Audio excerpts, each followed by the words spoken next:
chưa cay lên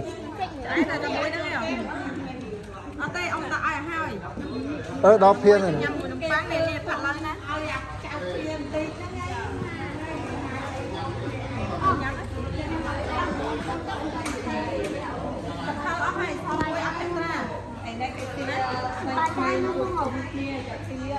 thì anh em bái không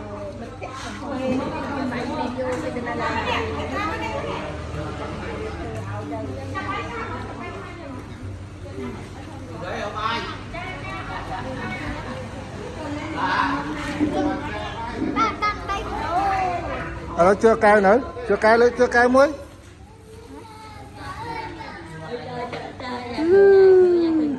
chưa phải làm nhắm coca bên đây chị ơi chị tư, sao mà món chị tư.